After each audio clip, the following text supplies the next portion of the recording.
Everybody's talking about inflammation, and you may have even seen ads promoting an anti-inflammatory diet or a meal plan delivery service.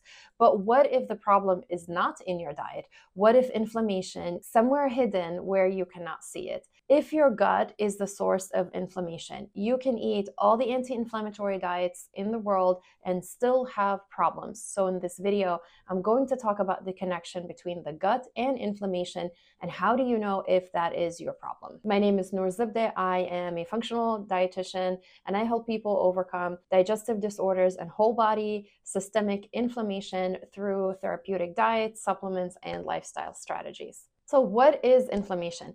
Inflammation is one of your body's natural defense mechanisms. When your immune cells detect a foreign invader or injury, they are going to get activated and called upon in order to perform an orchestrated process to defend and protect you from the foreign invader and help you heal and recover. So it happens in a few steps summarized like this. So first of all, some certain immune cells are going to detect an injury or a foreign invader. They are going to release chemicals or molecules called cytokines and chemokines. So these are going to send the SOS signal to the rest of your body and your immune cells to also show up at the site of injury or invasion. The body will respond by increasing blood flow to that area. So then the blood vessels become leaky and they allow nutrients and immune cells and clotting factors to leak from the blood vessels to the injured or the specific tissue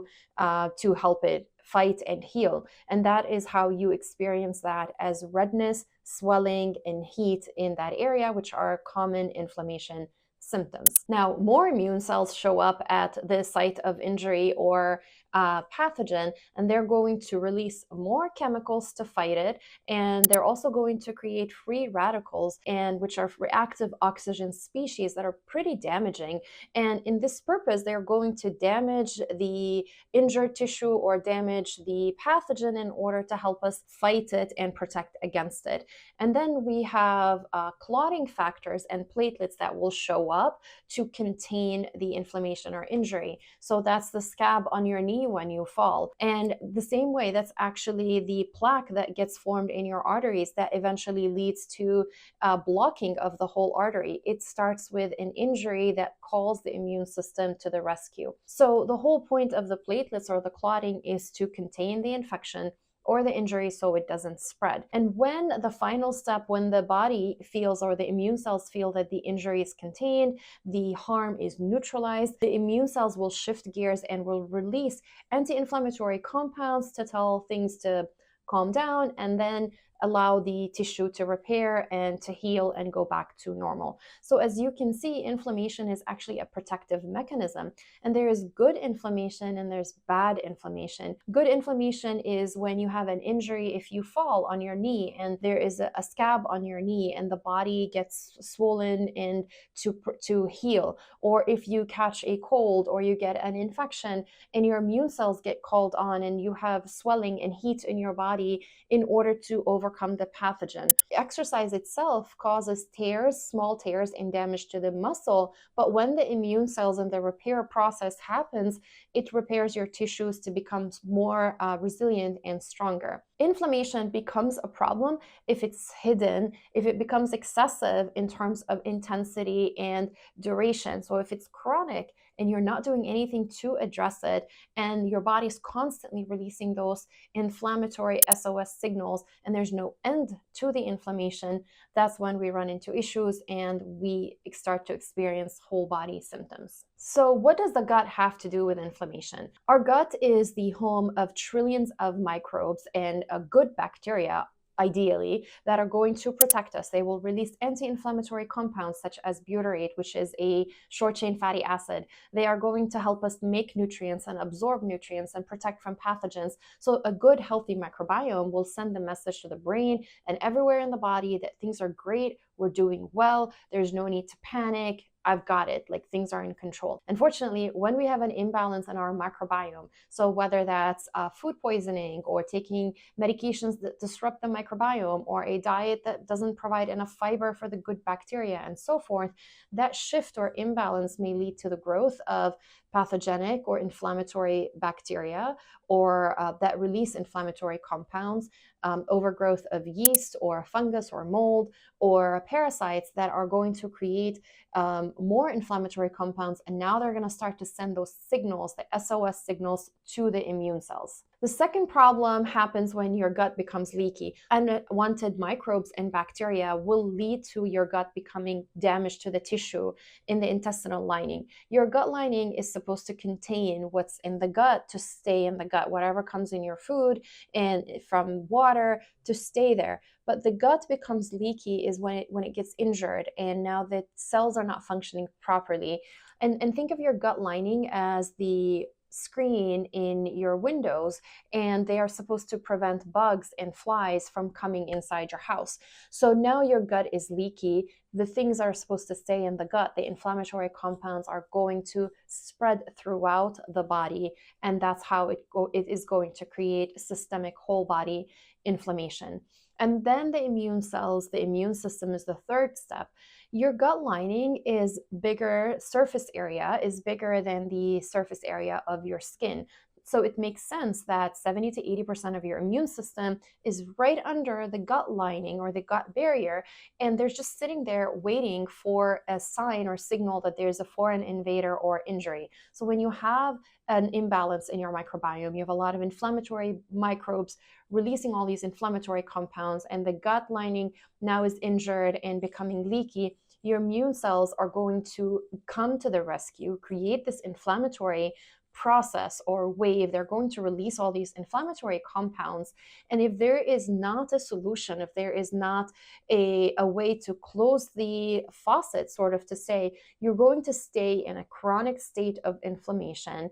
And if it is a type of microbe, such as like H. pylori, for example, it's one of those bacteria that will create a low-grade inflammation. So it's not strong enough to call all the sirens and get a very strong wave of immune cells to the rescue. So it's low-grade and stays and slowly contributes to a chronic and long-term picture of inflammation that's not strong enough to call all the sirens and help the immune system eradicate it. And that is the same for other microbes and other inflammatory bacteria that can be present in your gut. Now you've got your microbes combined with a leaky gut, and you have immune cells. All of this will create a wave of gut inflammation. If you feel like this information is helpful and this is something new and you learned and you want others to learn about it, make sure you like this video and subscribe, or even leave me a comment, because this tells YouTube that this information is important and will share it with more people who need to hear it as well. For some people, one of the clues that inflammation is in the gut, if they were doing well throughout their lives and then they got sick, whether they ate something that triggered food poisoning or they got a cold or a virus or infection, that since then their symptoms or their body is not the same anymore. So now you have inflammation in the gut that is potentially going to spread everywhere because the body is connected. How do you know that inflammation is stemming or coming from your gut? First of all, if you have any digestive issues like dull ache or pain in your gut, if you have bloating, cramping, stomach pain, if you have like heartburn, chest pain, gastritis type of pain, if you have been diagnosed with Crohn's disease or colitis, or if you've been told you have irritable bowel syndrome, any type of digestive issue is a sign of inflammation in the gut, loose stool, or diarrhea, as well to even constipation. What people are surprised to know is that 50% of people with gut inflammation don't have any digestive issues. So they may have symptoms from head to toe, except for the gut, but still have gut inflammation. So you may have anything from brain fog and memory issues, anxiety, depression, trouble remembering things, headaches. You may have joint pain and body aches or muscle aches. You may have an autoimmune condition that is in your thyroid or in your joints that is stemming from gut inflammation. You may have skin issues like rosacea or acne or eczema or psoriasis. You may have chronic sinus infection or like chronic stuffiness in your head. You may have tingling or even warmth sensation anywhere in your body. Sometimes inflammation feels like food sensitivities and allergies, or like environmental sensitivities, like everything bothers you, including food, chemicals, smells, and things like that. Sometimes my clients say they feel hot, like they're not themselves, their body's warm, they're just not quite there. And all of these can indicate that you have a whole systemic inflammation. And it's a little unfortunate when the gut is not showing inflammation, because many times, whether it's patients or doctors, they're not really connecting the dots in looking at the gut. And that's why this information is really important to address and for everybody to know about it. In my next video, I'm going to talk more about leaky gut, so make sure you click on that.